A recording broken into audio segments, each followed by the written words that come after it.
Section 1, Introduction.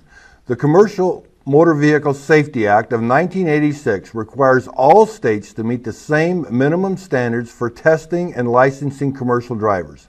Your commercial driver's license, or CDL, is proof that you have the professional skills needed to safely operate commercial vehicles. All commercial drivers throughout the United States are required to have a CDL. This section covers who needs a commercial driver's license, or CDL, getting your CDL, medical certification and waivers, driver disqualifications, and nationwide CDL rules. General Knowledge and Introduction to Trucking. Section 1. Your vehicle. Conventional, which is the engine in front, provides a smoother ride for the driver and a large turning radius. Longer wheelbase. The cab over, the engine is beneath the driver's seat, providing a firmer ride for the driver. A shorter wheelbase, which allows it to turn easier and provides good visibility. The single drive axle is one rear axle, usually has a shorter wheelbase. Shorter wheelbase allows for turning in smaller spaces and limits the amount of weight the truck can carry. The tandem axle, or twin screw, has two rear axles. Either or both may be powered. Additional axles increase the wheelbase, increasing the turning radius, and allows for maximum loads to be carried.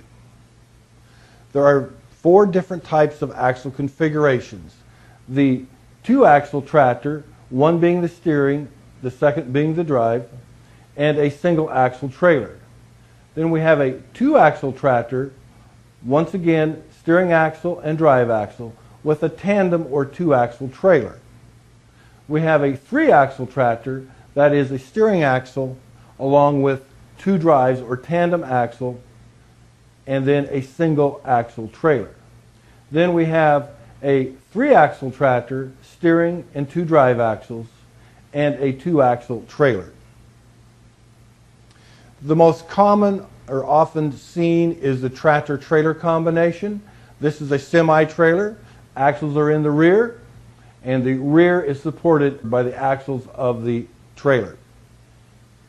The 18-wheeler is the most recognizable combination. The tractor has 3 axles, steering and 2 drives, and the trailer has tandem axles, 18-wheeler. 2-axle double drop is simply a 2-axle trailer that has 2 drops, one in the front and one in the rear. When extended, they can support wider loads. The 5-axle removable gooseneck, if you count 1, 2, 3, 4, 5, there are 5 axles on the trailer. Detachable gooseneck for loading heavy equipment. Custom trailer and dolly for hauling large diameter and long commodities. This allows a drop frame and 2 rear axles. This is a typical flatbed, just a 2-axle flatbed. Multi-wheel attached to a 5th wheel between the tractor and the trailer, allowing you to haul heavier loads. Double drop frame. Once again, you see this is a dry van, and this is a flatbed. Both are drops. You have one in the front and one in the back. This allows you to haul heavy equipment, also allows you to have more load space in the dry vans. You can experience bottom clearance problems with both of these. The single drop can haul higher loads without going over height limits, multiple rear axles depending on the type of the weight of the cargo, and the bottom clearance problems not as bad as we have only 1 drop, not 2. This is a typical livestock transport. Slots and holes allow the livestock to breathe. Many livestock trailers have side doors instead of rear doors. Some may have both. Refrigerated trailers. There are 2 different types of refrigerated trailers. A nose mount, which this one is a nose mount. And then you have a belly mount where the refrigerated unit would be underneath the trailer. Slotted doors and canvas ducts are used to circulate the cold air, and refrigeration units run off a dedicated power supply. A pull trailer carries long, narrow cargo, can be made longer or shorter to fit the load, carrying bed made out of a U shape which connects by steel pipe which cradles the poles. An auto transporter hauls cars and trucks, can carry up to 10 subcompact cars. A ramp on the rear is used to load and unload the vehicles. Then we have special handling vehicles. The first one here is a low cab forward, which allows it to be, you see these mainly used in cities, where it allows it to get around the cities much easier. And then this is a yard tractor used to move trailers to and from the docks. Who needs a CDL? Do you need a CDL driver's license? This chart will explain to you how and which CDL you may need. How to get a CDL. You have an application process, then you have to take a knowledge test, then you have to pass a skills test. There are fees, and there are renews and upgrades. We're preparing you to take the knowledge test. Study section 1.1, who needs a CDL? Study section 1.2, how to get a CDL or a CDL license permit. Test your knowledge. Question number 1, what class of CDL do you need? Review chart, CDL classes. Question 2, what endorsements are available? P1, Class B passenger vehicle. P2, Class C passenger vehicle. S, school bus endorsement. T, doubles, triples, trailer endorsement. N, tank vehicle endorsement. H, hazardous materials endorsement. X, combination tank vehicle and hazardous materials endorsement. K, air brake restriction. Question 3, what items do you need to bring to the driver's licensing office? To get a CDL, or Commercial Driver Instruction Permit, CDIP, you're required to obtain a valid driver's license, submit a Social Security number issued by the Social Security Administration, and disclose the names of all states where you have previously held a driver's license in the last 10 years. Disclosure of your Social Security number is mandatory for license application and is used for identification purposes. Question 4, what are minimum requirements for obtaining a commercial driver's instruction permit? Applicants must also be at least 18 years old and successfully complete the initial application process, vision screening, and general knowledge written test. Study Section 2 of this guide to prepare for the written test before applying for a CDIP. Applicants must be at least 21 years old if planning to operate commercial vehicles interstate, that's state to state. 1-3, medical waivers, intrastate waivers and interstate waivers. Section 1.4, special requirements, disqualifications, drug and alcohol, railroad crossings, out of service, and serious traffic violations. Disqualifications. A deferred prosecution for alcohol or a drug offense is a disqualification along with an imminent hazard to public safety. Study Section 1.3, medical waiver procedures, Section 1.4, special requirements. Test your knowledge. Question 1, can you drive a commercial vehicle after drinking 1 beer with your lunch?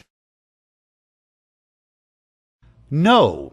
A driver is disqualified for 1 year for a first-time conviction of the following offenses while operating a commercial vehicle: driving under the influence of alcohol or any drugs, driving with an alcohol concentration of 0.04 or more. Question 2, if your driver's license is suspended, when do you have to tell your employer?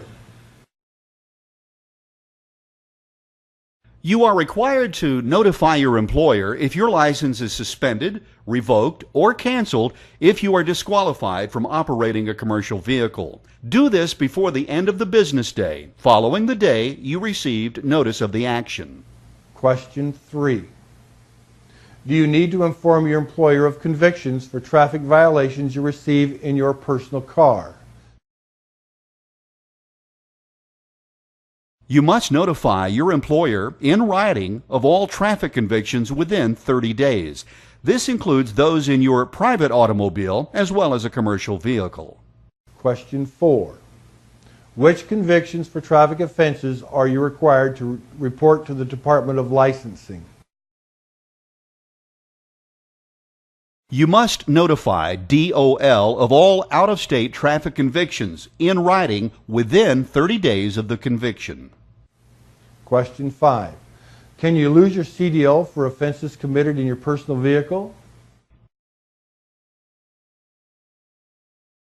If convicted or found to have committed 2 serious traffic violations within 3 years while operating either your personal vehicle or commercial vehicle, you may lose your license for 60 days. Section 1.5, State Laws and Rules. Length of the vehicle, width of the vehicle, height of the vehicle, weight, and permits. Study Section 1.5, State Laws and Rules. Test your knowledge. Question 1. What is the maximum length for a single vehicle, for a combination truck, and single trailer? Length maximum legal lengths are: a school bus and single motor vehicle, except certain municipal transport buses, is 40 feet. Auto stages is 46 feet and includes front and rear bumpers. A single vehicle or trailer in a combination with or without load is 53 feet.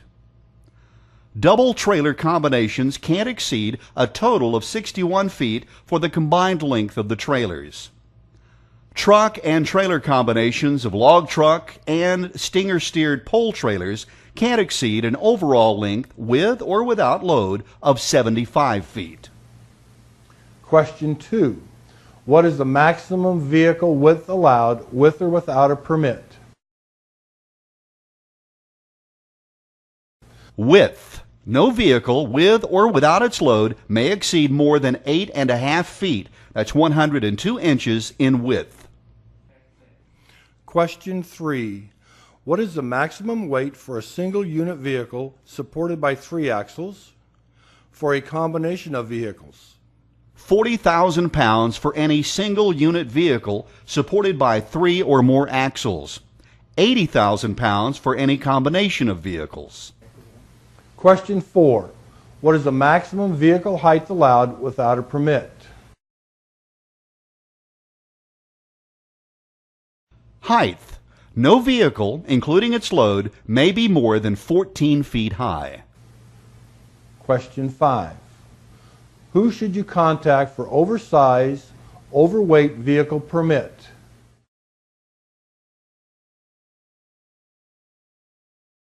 Permits. The Department of Transportation may approve and issue permits to allow oversized and overweight vehicles other than school buses to operate on state highways. Contact the appropriate county or city official for oversized and overweight permits on county roads or city streets. Study state laws and rules, tire change, speed limits, right and left lane rules, slow vehicle rule, hours of service, and accident reporting. Test your knowledge. Question 1. When are you required to carry tire chains on highways crossing the Cascade Mountains? Tire chains between November 1st and April 1st. Question 2. What are the maximum speed limits for trucks? Speed limits.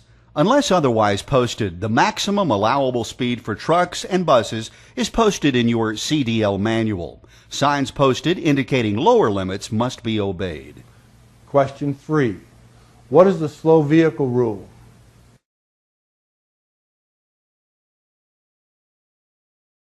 Slow vehicle rule. If you're driving a slow-moving vehicle on a 2-lane highway and 5 or more vehicles are backed up behind you, unable to pass, you must pull off the roadway at the first safe available turnout. Question 4. What should you do if traveling in a convoy with other vehicles?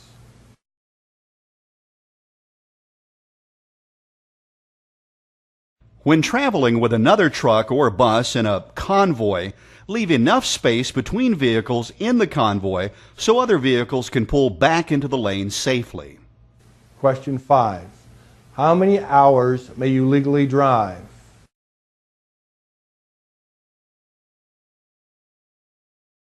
Hours of service.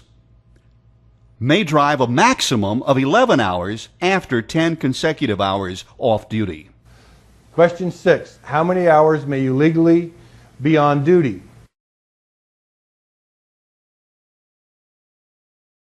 May not drive beyond the 14th hour after coming on duty, following 10 consecutive hours off duty. May not drive after 60/70 hours on duty in 7/8 consecutive days.